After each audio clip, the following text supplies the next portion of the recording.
So the World Cup is in full flow, but the transfer window is also in full flow, and there are a lot of transfers going through that people aren't really talking about. So here on Ball Street, we're going to do exactly that, and we're going to rate those signings as we go along. Kristan Heneage, football journalist, joins me right now to shed a bit of light on these transfers and also give his ratings. Let's get straight into it with Emre Can. Now, Emre Can has gone to Juventus. He's going to sign on the 1st of July on a free transfer, but it's not as simple as that.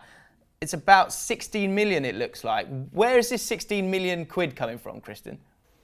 That's actually going in agent fees. What we're seeing, I think, more increasingly now with deals is that if a player is moving on a free transfer, there's an incentive to give a significant signing on fee as sort of almost a makeup for the transfer fee to allocate the money that maybe isn't being used to pay their club. And I think that's certainly what's happening here with Emre Can. Do you think fans would be fair in feeling disappointed at not being able to keep Emre Can? Because it's, I swear, every news story, every transfer story I would see on the internet, on the sidebar there would be a little story trying to direct me to Emre Can on his way to Juventus. So it's something that Liverpool fans have known for a while, and I think Klopp's known for a while as well. Do Liverpool fans have a right to be annoyed at the fact that they weren't able to keep a hold of him?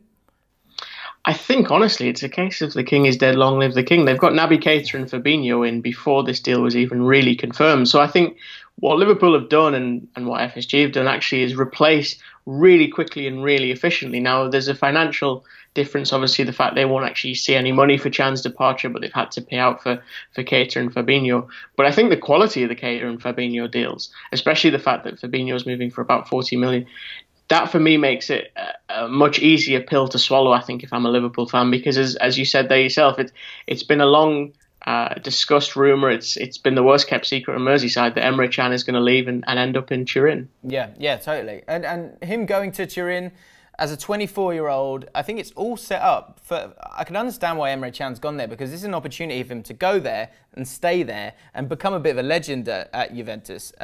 Because you've got Khedira who's 31, and so in time you would imagine Khedira will kind of move aside, and he'll be the main man. Do you think he's got the quality to become a bit of a legend at Juventus? I think he's got the quality to succeed. You touched on it there yourself. The fact he's got Khedira to help him transition.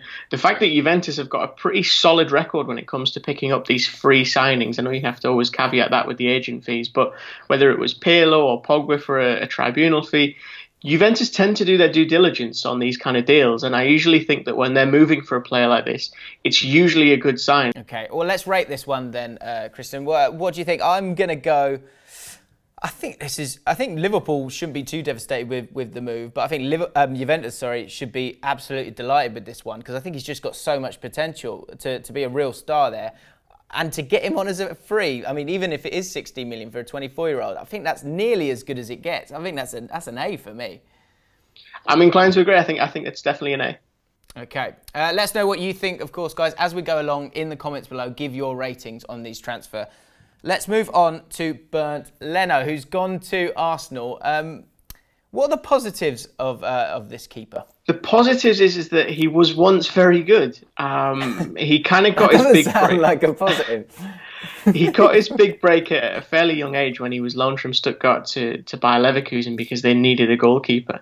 And he had been third choice at Stuttgart. And there was a period where he was known as the penalty killer. He was a very promising young goalkeeper who seemed very confident, very assured, almost continuing that production line of very strong German goalkeepers that we've seen with the likes of Manuel Neuer, Kevin Trapp, etc. So I think that there's certainly some talent and potential at its core. This was not a player who was thriving on good form. I think this was a fundamentally good footballer. With 233 appearances as a 26-year-old, that experience is a massive plus for Arsenal to take as well. But you said there yourself, well, I mean, you didn't say it, but it sounded like you did. There's something dodgy about him in your mind, it seems. Yeah, he has a mistake in him. I think it's difficult. Some people will point to Roger Schmidt's influence as the problem here, because he himself said after Schmidt left, he kind of gave a very thinly veiled dig that for about 3 years he thought Leverkusen didn't do build-up play.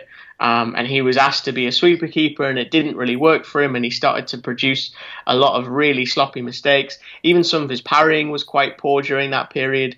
And I think for him, he would probably attest a lot of that to Schmidt, and just the fact that he didn't have a lot of coverage and a lot of support in trying to do his job. You can't look away from the fact that he did make mistakes, though, and some really poor ones at that. And I think that any Arsenal fan that's watching this will probably be well versed in that already and have looked them up themselves to see, because there's a decent catalogue of them. And I think that's the glaring concern, is that yes, he has experience, but a lot of that experience has been picking the ball out of the net after a pretty catastrophic error. And I think in this sort of shadow, the hangover of the Karius Champions League final, I can imagine Arsenal fans who don't know too much about this guy, but just know he's a German goalkeeper who apparently has a few errors to his name. They're going to be slightly nervous about him coming in and taking Petr Cech's place. But will he take Petr Cech's place? Do you think he'll be the number one? He will, and I think this is something we have to remember, is that David De Gea, someone who we consider arguably the Premier League's best goalkeeper as it stands right now, he just dropped a howler for Spain the other night in the World Cup. When he arrived in England, he was a donut-stealing, skinny rake of a man who did not look suitable for Manchester United's number one position. He's now won their player of the season for a number of years in a row. So I think there's an element of patience with this. I think that might be hard for Arsenal fans to hear, because I think they want to really plough forward now that Arsene Wenger has left, that even Jens Lehmann has left, who Leno considered his mentor for a period. There's been a lot of change at Arsenal, and I think there's a belief that will spring forward a new, more positive direction. But I think it will have to be baby steps in the first instance. And for me, I think Leno is that positive baby step. He's an improvement on Cech, an improvement on Ospina, and there's potential for him to grow. So what's your rating for this transfer? I'd give it a B+, because it is still a hefty fee as well. Okay, I'm going to go for a C for this one, because I think they were hoping for maybe an Oblak. I know that was going to be a massive, massive ask for them to get someone like that. But when you're looking for goalkeepers of that quality, when you get a guy coming in who's known for his errors as much as his strengths and ability, I worry for him, especially with the Arsenal fans being as vociferous as they can be. He needs a good first season, but we will see. But I think you're probably right, he's a little bit better than Ospina. Let's move to Man United and that Fred transfer. A hell of a lot of money to go for, 47 million quid. And a lot of people don't know a lot about him because, of course, he plays for Shakhtar Donetsk. What role is he actually going to play for Mourinho? Because I've heard him say that they've brought him in for his creative brain and his passing vision. And I say that, but in the same breath, I can also say a stat that he's got 15 goals in 155 appearances for Shakhtar. So what kind of player are Man United fans getting here? I think, first and foremost, they're getting someone that, as Mourinho discussed there, they're getting someone who is an intelligent passer. He's very good on the ball, as I think you would expect a Brazilian midfielder to be at the top level, someone who's in the current national team setup. At the same time, he gets through his defensive work. I think you look at his Champions League stats, all of those things point to the fact that he does a lot of defensive work. He's not always the most graceful in the way that he does it, but he gets through it, so you have to admire that. And I think ultimately that's what we're looking at here. Whether that midfield for Manchester United next season manifests as a 3 with Pogba on the left and being given a bit more freedom to do what he wants. I mean, that's something that Pogba's touched on during this World Cup with France, is that he loves being able to sort of turn around and seeing N'Golo Kante just doing the work that he isn't physically able to do defensively. So I think between Matic and Fred, there'll probably be more of a leaning to defensive responsibility for them. It may even manifest as a 4-2-3-1 with Pogba in that 10 role. I think we're going to have to wait almost and see, which I know is maybe not what Man United fans want to hear, and look at pre-season. I think you're right there. If you say Matic and Fred there, Fred at 5'6" hasn't got the physicality, but if he has Matic alongside him, that takes away that aspect of it. But what it sounds like he can bring is that passing ability and that energy to allow Pogba to be unleashed and allow him to do what he wants to do. Do you think he can solve the Pogba problem once and for all? I think that's almost the issue here, is that Pogba's analytics for last year were not terrible. He was near the top end of sort of assists per 90 and all of those kind of things. So I don't necessarily think it's about solving the Pogba problem, as we so often ask. It's almost about trying to give him a setup that can help raise those numbers even higher and set him up as the best midfielder in the league. So I think he will go somewhere, Fred, to helping that situation. So what's your rating for this transfer? A lot of money. It is a lot of money. It is a lot of money, but I think it's a good signing overall. So I think because it's a lot of money, I will give it an A-. A-, yeah. See, you're a bit kinder than me. I'm not sure either yet. I think I'm gonna go I'm going to go for a B, a solid B. I think Man United fans are going to be hoping that he can be the guy to take them onto the next level. And the final one, this is a cracking transfer, just for the kind of the drama of it. And for Wolves, it could be one of the signings of the summer as they move into the Premier League. Rui Patricio, the Portuguese goalkeeper, 70 caps, 30 years old. Why is he available? Because he's the second highest appearance maker for Sporting Lisbon. How many is it? 460 appearances, and he's only 30 years old. Why is he even leaving? Bruno de Carvalho is ultimately why he's leaving. Sporting's present is... He's done a lot of good at that club, but every piece of good that he's done has been followed usually by a catastrophic error. And in this case, the players are almost en masse. I think at this point we're looking at 7 or 8 players that have rescinded their contracts on the grounds that they don't feel safe, because in the wake of missing out on the Champions League, their training ground was stormed by a group of fans who essentially attacked the players. Bastos, the Dutch striker, posted a photograph on social media of a cut to his head. And I think they've all just agreed that, you know what, we don't feel safe here anymore. So, like I say, en masse, I think Gelson Martins is one, Bruno Fernandes, Carvalho is another one who've all opted to essentially terminate their deals and move on free transfers.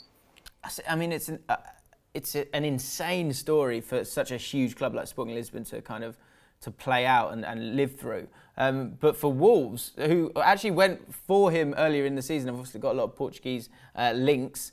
They went for a bid of 18 million earlier in the summer, and they've ended up getting him for free. So they've had a dream. I'd imagine his wages have got to be really high.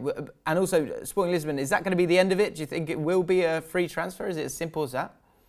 It's absolutely not as simple as that, unfortunately, for Wolves fans. Carvalho's already said they're going to take legal recourse and they're going to play this out in the courts. They've had some similar instances like this before. Thiago Ilori was trying to move on a free and ended up costing about €7.5 million. But again, I think at the same time, what I'd say to Wolves fans is, I'm not getting down on this one at all. I think actually you'll end up maybe paying, I would estimate, between 5 and 10 million euros at most. You'll not have to pay the full 18. And I think even if you were paying the 18 million euros, that's a really good deal for a very solid goalkeeper who I think will provide a really firm foundation as you look to move into the Premier League. So, final rating, Rui Patricio, what do you think? As it stands right now, a free transfer for someone like that, you've got to give it an A++. An A++. You know, people at home didn't even know that existed, but it does. I'm going to give it an A++ as well. It could turn out to be a bit of a nightmare if it does drag on and you can't utilise him and you've got to bring someone else in. But at the moment, as you say, Kristan, I mean, that's an absolute dream of a signing to get someone of that calibre in a newly promoted side. So there you have it. We've gone through some transfers there. Let us know your thoughts and your ratings on all of these transfers. Kristan, where can they find you, mate? At K Heneage on the Front 3 podcast. Exactly. Make sure you go check out that podcast, and Kristan on Twitter. And if you see his name on an article, go and read it, because it's bound to be class. Let us know your thoughts, as I said. Click that like button if you've enjoyed this video. Subscribe to Ball Street, and we'll see you soon.